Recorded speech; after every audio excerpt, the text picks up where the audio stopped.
ننانی درس زمونگا فهمیدین کورس کے بیان دا رمضان شریف دا روجو دا اسرارو او دا رموزو کے دے چی رب ذوالجلال پا مومنانو مسلمانانو باندے دا رمضان شریف دا روجی فرض کری دی نو پا دے کے سا حکمتو ندی دا با دا رب ذوالجلال پا دربار کی دعا غواړو چی رب ذوالجلال منگا و تاسو ټولو تا قرآن و سنت کوئی توفیق را نصیب کی او رب ذوالجلال دا قرآن و سنت دا ابلاغ او دا تبلیغ او بیا پورا پورا دا عمل کولو توفیق راتوا کی دا یو دا لویا سعادت خبر دا چنن منگا و تاسو دلتا پا ماہ رمضان کی دا رمضان المبارک پا میاش کی دا روجی پا حالت کی دا روجی متعلق دا دین متین حکمتون بیانو اورو بیانو رب ذوالجلال دے دا لگا غنتا سعی خپل عظیم بارگاہ کی پڑیر سبان دے قبول او منظور کی آمین پیوائے اول نمبر دا رمضان المبارک دا روجو حکمت دا دے چی دا ټولو نه زیات مضبوط او قوی ذریعہ دا رب ذوالجلال سرا دا تعلق اگر روجہ دا روجہ چی انسان انیسی نو دا رب ذوالجلال سرا یو مضبوط یو قوی ذریعہ دا زکا بندہ او انسان چکلا در رب ذوالجلال سرا خپل تعلق مضبوطی خپل تعلق ور سرا قوی کئی داغی دا پارا لوی ذریعہ اگر روجہ دا حضرت ابو ہریرہ رضی اللہ تعالی عنہ مبارک فرمائی چی رسول اللہ صلی اللہ علیہ وسلم مبارک فرمائی لی دی چی حدیث قدسی دے چی رب ذوالجلال فرمائی چی کل یو مومن مسلمان نیک عملو کی رب ذوالجلال ورتا دا یو نیک عمل پا یوس کی یو پا لس باندے اجر و ثواب ورکی یو پا سلو باندے اجر و ثواب ورکی یو پا 700 پا وسو باندے اجر و ثواب ورکی ابو ہریرہ سے فرمائی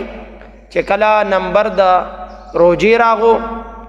نو رب ذوالجلال او فرمائی الا الصوم مگر روجہ چی دا فَإِنَّهُ لِي دا روجہ زما دا پارا دا وَأَنَا أَجْزِي بِهِ او دا روجی جزابم زور کوما نو گوری محترمو روجہ چکل انسان انیسی نو دا روجی نیولو پا برکت باندیو پا سبب باندی دا رب ذوالجلال سرا دا بندہ تعلق مضبوط شی حالان کے طول عبادات خلق دا اللہ دا پارا کئی منز دا اللہ دا پارا کئی صدقہ دا اللہ دا رضا دا پارا ورکی زکاة دا اللہ دا رضا دا پارا ورکی حج دا اللہ دا رضا دا پارا کئی جہاد تا دا اللہ دا رضا دا پارا زی حج تا دا اللہ دا رضا دا پارا زی خو لیکن بطور خاص وجہ او بطور خاص خپل ځان ته رب ذوالجلال نسبت کئی انفرادی طور سرا چی دا روجہ زما دا پارا دا نو پا دی کسا حکمت تے چی دا ټول عبادات خلق دا اللہ دا پارا کئی روجم دا اللہ دا پارا نسی خو بیا خاص کر دا روجی نسبت رب ذوالجلال پلزان دا پارا کئی روجہ زما دا پارا دا پا دی که حکمت سا دے نو دا دی دیر زیاد حکمتو ندی چی رب فرمائی چی الصوم لی روجہ زما دا پارا دا حکمت پا کس دے نو دا دیر دیر حکمتو ندی اول نمبر حکمت دا دے چی رب ذوالجلال فرمائی چی دا روجہ زما دا پارا دا الصوم لی اول نمبر حکمت دا دے چی سمرا معبودان باطل دی سمرا معبودان باطل دی دا اغا معبودان باطلو دا پارا دغا بدبخت مشرکین روجن نسی نور عبادات خورتا پا دروغ سرکی خلق بوتانو تا سجدی کئی خروجہ وطن نسی خلق بوتانو تا نیاز او نظر کوي خروجه ورته نه نیسي ارد گرد د خپلو بوتانو د خپلو معبودان باطلو نه طواف او ارد گرد تاویږي خروجه د خپلو بوتانو لا معبودان باطلو لا نه کوي ذکر رب ذوالجلال فرمای الصوم لی وانا اجزی به روجه زما د پاره ده د دې جزا دا به زه ورکوم د الصوم لی وانا اجزی ډېر حکمتونه دي دویم نمبر حکمت پکې دا دی چې خوراک او اسکاک رب ذوالجلال همیشه نه کوي خوراک او اسکاک ته د رب ذوالجلال حاجت نشته دی محتاج ورته نه دی رب ذوالجلال همیشه د پاره نه خوراک کوي او نه اسکاک کوي دا د رب ذوالجلال صفت دی بنده هم چې د خپل رب سره تعلق مضبوطی او تعلق ور سره قوي کوي نو لګونتا مناسبت پیدا کوي او لګونتا وخت د پاره بندم خوراک او اسکاک نه کوي اگر چې بنده خوراک ته محتاج دی اسکاک ته محتاج دی خو بیا هم د لګونتا وخت د پاره بنده خوراک او اسکاک نه اجتناب کی پرهیز نه کی نو د رب سره لګونتا کې مناسبت پیدا شي حالانکه د رب خوراک اسکاک ته حاجت هم نشتا د بنده ورته حاجت هم شته خو بیا بنده د خپل رب سره مناسبت پیدا کوي د لږ وخت د پاره خوراک او اسکاک نه کوي نو ذکر رب ذوالجلال فرمایي الصوم لی روجه زما د پاره ده وانا اجزی به او د دې جزا هغه به زه ورکوم الصوم لی دریم نمبر حکمت دا دی د الله نبی فرمایي چې رب ذوالجلال فرمایلی دی چې دا روجه زما د پاره ده وانا اجزی به او د دې جزا به زه ورکوم دې کې حکمت دا دی وجه دا ده چې رب ذوالجلال د روجې شرف او مقام د خلکو په وړاندې هغه ظاهري نو ځکه خپل طرف ته د هغې نسبت وکړو خپل طرف ته د روجې نسبت وکړو چې د دې جزا به زه ورکوم ځکه چې روجه زما د پاره ده حالانکه دا ټول ځمکه دا د چا ده دا د الله ده بیا چې د یو خاص مقام د یو خاص ځای د یو خاص ګر نسبت خپل ځان ته کوي نو د دغه ځای مقام او شرف د خلکو په وړاندې هغه ظاهري ذکر رب ذوالجلال دغه ځای ته بیت الله شریف وي نو چې دغه بیت الله شریف شو نو د دغه مقام او د دغه ځای نسبت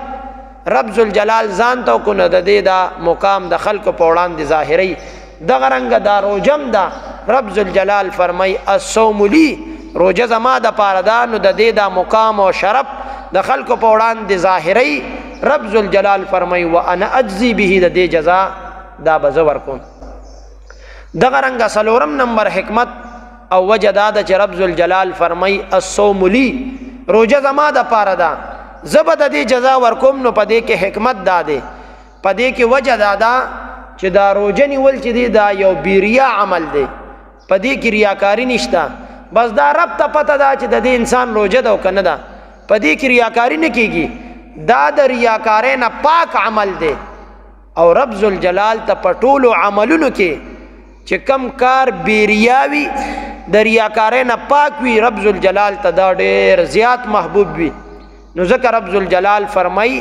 چې الصوم لی دا روجه زما د پاره ده ځکه دې کې ریاکاری نشته دا بیریا عمل دی وانا اجزی به او د دې جزا رب ذوالجلال فرمایي دا به زه ورکوم رب ذوالجلال دې مونږ او تاسو له د صحیح روجو نیولو توفیق را نصیب کړي دویم نمبر حکمت پر روجه کې دا دی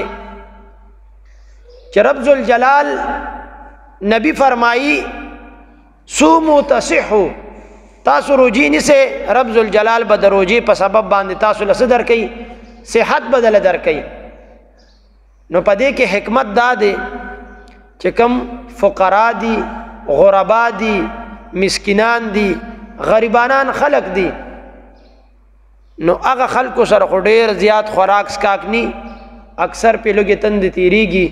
او حضور علیه الصلاۃ والسلام د دې رمضان المبارک د میاشتې باره کې فرمایي هو شهر المواسات دا میاشت دا د مواسات میاشته د همدردۍ میاشته نو په دې میاشت کې خلق د غریبانانو غرباو فقیرانو فقراو مسکینانو سره همدردی کوي او دغه رنګه حضرت بشر حافی رحمت الله علیه دا د بغداد شریف اوسیدونکي دی د باره کې راځي و یو ځل سخته یخني وه او د سره د یخنۍ د جمی لباس ور سره دی خو هغه د یخنۍ لباس نه چې ځان پکې ګرم کم او ځان سره خواته ایخي یو صاحب ورته وی چې بشر حافی صاحب ستاسو سخت یخنی کیږي موسم د یخنۍ دی جمی دی تاسو سره د جمی لباس ته تاسو ولې نه چوي چې خپل وجود او بدن په ګرم کې دې مبارک ورته فرمای یا اخي الفقراء كثير ليس لي طاقه الفقراء كثير وی ای زما رورا دا فقیران ډیر زیات دي ليس لي طاقه مواساتهم ليس لي طاقه مواساتهم زما سره دومره طاقت نشتا چې د دې سره همدردی وکم بسیاب پس کې په کپړو کې دونه طاقت زما نشتا فقیران ډیر زیات دي چې زدي لار یو له جدا جدا کپړې واخلم ورکم ولا ما سره دومره کپړې نشتا نه زما دومره طاقت شته دي ليس لي طاقه ما دومره طاقت نشتا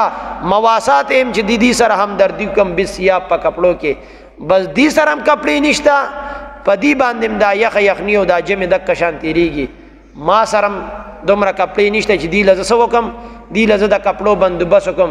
بزم د دې سره همدردی کوم د دیم یخنی کیږي کپړې ور سره نشتا بشر حافی رحمت الله علیه وی زم د دې سره همدردی کوم یک جهتی ور سره کوم مرقات مولا لیکاری جلد نمبر 4 صفحه نمبر